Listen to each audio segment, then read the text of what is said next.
కేవలం మెట్రో నగరాలకే పరిమితమైన cosmetic surgery సేవలను నెల్లూరులో అందుబాటులోకి తీసుకొచ్చింది Apollo speciality hospital. Apollo speciality హాస్పిటల్లో senior plastic surgeon doctor Srinivasarao నేతృత్వంలో ప్రత్యేకంగా కాస్మోటిక్ క్లినిక్ ను ఏర్పాటు చేసింది. ఈ క్లినిక్ ను గురువారం director medical services doctor Sriram Satish, senior plastic surgeon doctor Srinivasarao, unit head Balaraju ప్రారంభించారు. అనంతరం వారు విలేకరుల సమావేశంలో మాట్లాడారు. నేడు అపోలో స్పెషాలిటీ హాస్పిటల్లో డాక్టర్ శ్రీనివాసరావు ఆధ్వర్యంలో అందరికీ అందుబాటు ఫీజులతో ఆ సేవలను ప్రారంభించిందని డాక్టర్ శ్రీరామ్ సతీష్ కొనియాడారు. కాస్మోటిక్ సర్జన్ల వల్ల ఎలాంటి ఇబ్బందులు ఉండవని డాక్టర్ శ్రీరామ్ సతీష్, డాక్టర్ శ్రీనివాసరావు తెలియజేశారు. ఈ సర్జరీలు 100% సురక్షితమని డాక్టర్ శ్రీరామ్ సతీష్, డాక్టర్ శ్రీనివాసరావు పేర్కొన్నారు. ఈ సేవలను ప్రజలు సద్వినియోగం చేసుకోవాలని పిలుపునిచ్చారు.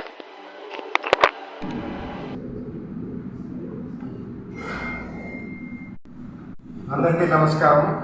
అపోలో స్పెషాలిటీ హాస్పిటల్కి 1 year back senior plastic surgeon doctor పావలో శ్రీనివాస్ గారు అపోలో నెల్లూరులో మనకి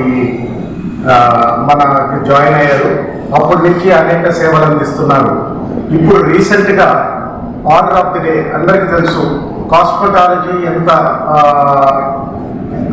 జనాల్లో అవేర్నెస్ వచ్చింది అనేసి, అందుకోసం ఆ దృష్టిలో పెట్టుకొని Apollo Nellore Apollo cosmetic clinic start చేస్తున్నాం ఈరోజు.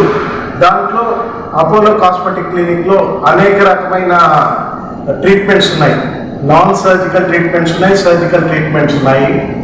ఈ ట్రీట్మెంట్స్ అన్ని ఎక్స్పీరియన్స్ డాక్టర్ శ్రీనివాస్ గారు ఎంసీహెచ్ అయ్యి 12 years అయ్యి ఆయన ఎక్స్పీరియన్స్తో గత 12 ఏళ్ళ నుంచి సేవలు అందిస్తున్నారు. ఇప్పుడు కొత్త కొత్త పద్ధతులు లైక్ లైపోసెక్షన్ కానీ, ఫేస్ లిఫ్టింగ్ మోడల్స్ కానీ, ఆ ఎక్విప్మెంట్ అన్ని అపోలో స్పెషాలిటీ హాస్పిటల్ నెల్లూరు తెప్పించింది.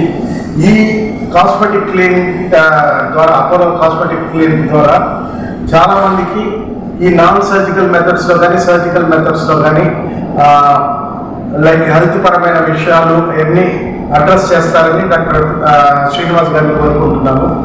యాక్చువల్లీ కాస్మెటిక్ క్లినిక్లో ఏమేమి ఉంటాయి, ఎట్లా, దీని గురించి డాక్టర్ శ్రీనివాస్ గారు మీకు డీటెయిల్గా ఎక్స్ప్లెయిన్ చేస్తారు. జారి కిందకు వస్తాం, కంటికి కూడా అడ్డం పడతా ఉంటుంది.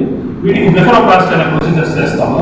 నెక్స్ట్ ముక్కుకు సరి చేసుకునే ఆపరేషన్ రైనోప్లాస్టీ అనేది అంటాము. కొందరికి చీక్ అనేది తక్కువ ఉంటుంది, దానికి ఫ్యాట్ ఇంజెక్షన్ మెథడ్స్ ఉన్నాయి, ఇంప్లాంట్స్ మెథడ్స్ ఉన్నాయి. కొందరికి చీక్ మరీ ఎక్కువగా ఉంటుంది, దానికి ఫ్యాట్ రిడక్షన్ మెథడ్స్ ఉన్నాయి. లిప్ కొంచెం తక్కువ సైజులో ఉన్నప్పుడు లిప్ ఆగ్మెంటేషన్ ప్రొసీజర్స్ ఉన్నాయి. లిప్ పెద్దగా ఉన్నప్పుడు తగ్గించడానికి లిప్ రిడక్షన్ ప్రొసీజర్స్ ఉన్నాయి.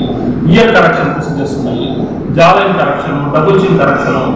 నెక్స్ట్ మనకి అదర్ పార్ట్ ఆఫ్ ద బాడీస్కి వచ్చినట్లయితే ముఖ్యంగా సపోజ్ ఆర్మ్ కొందరికి పెద్దదిగా ఉంటుంది, ముఖ్యంగా ఫిమేల్స్లో ఆర్మ్ సైజు పెద్దదిగా ఉండడం, స్కిన్ జారడము, బట్టలు వేసుకునే దానికి ఇబ్బందిగా ఉండడం, ఈ ప్రాబ్లమ్స్ వస్తుంది.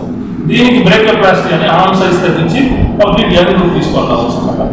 నెక్స్ట్ ఫిమేల్స్ కూడా మనం మాట్లాడుకున్నట్లయితే బ్రెస్ట్ గురించి. బ్రెస్ట్ కొందరిలో సైజ్ పెద్దదిగా ఉంటుంది, దానికి బ్రెస్ట్ రిడక్షన్, బ్రెస్ట్ సైజ్ తగ్గించే సర్జరీ. బ్రెస్ట్ ఆగ్మెంటేషన్, తక్కువ సైజు ఉండే వాళ్ళతో పెంచుకునే ఆపరేషన్. దీనికి రకరకాల మెథడ్స్ ఉంటాయి. సిలికాన్ ఇంప్లాంట్స్ అని, ఫ్లాట్ ఇంజెక్షన్స్ అని రకరకాలు ఉంటాయి.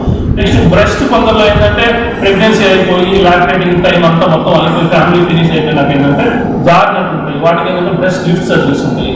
నెక్స్ట్ ఇదే విధంగా మేల్స్లో తీసుకుంటే గైనకోమాస్టియా కరెక్షన్ అనేది ఒకటి. ఇప్పుడు ఏంటంటే చాలా మందిలో గైనకోమాస్టియా అంటే ఫిమేల్స్లో మాత్రమే ఛాతీ పెరుగుదల, దాని గైనకోమాస్టియా కరెక్షన్ ప్రొసీజర్ అనేది ఉంటుంది. ఇప్పుడు ముఖ్యంగా సార్ చెప్పినట్టు ఏంటంటే లైపోసెక్షన్ ప్రొసీజర్ అనేది ఇప్పుడు చాలా అడ్వాన్స్ అవుతుంది. ఎందుకంటే చాలా మందిలో ఇప్పుడు ఒబెసిటీ అనేది ఒక మెయిన్ ఇష్యూగా మారుతా ఉంది. ఈ ఒబెసిటీ గురించి రీసెంట్గా మన ప్రైమ్ మినిస్టర్ గారు కూడా దాని గురించి డీటెయిల్గా మీకు మాట్లాడారు. సో మెయిన్ కన్సర్న్గా మారుతుంది. అది కూడా ఏంటంటే చాలా మంది ఈవెన్ దో డైటింగ్ ఎక్సర్సైజ్ చేసిన తర్వాత కూడా కొన్ని ఏరియాస్లో ఫ్యాట్ తగ్గట్లేదని, అన్వాంటెడ్ ఫ్యాట్ అని ఇంకా వాటితో వస్తూ ఉన్నారు. వాటికి ఇప్పుడు లైపోసెక్షన్ అనేది కరెక్ట్ రెమెడీగా ఉంది. అండ్ దీని ద్వారా మనము సన్న సూదులతో మనం ఫ్యాట్ అనేది తీసేయడానికి వీలుందన్నమాట. Next body controlling surgeries. చాలా మంది ఏంటంటే సడన్ గా వెయిట్ తగ్గడం, ఏదైనా సర్జరీ తర్వాత బేరియాట్రిక్ ప్రొసీజర్లు కూడా వెళ్తున్నారు. కొంతమంది అధిక బరువు అంటే 140, 150 ఉండేవాళ్ళు. వాళ్ళు ఆ ప్రొసీజర్ తర్వాత ఏంటంటే స్కిన్ బాగా సాగ్ అవుతుందని చెప్పేసి దానికి ప్రొసీజర్లకు ఏంటంటే మనం బాడీ కంట్రోలింగ్ సర్జరీ అనేది చేస్తాము. ఈ main Apollo cosmetic clinic main launch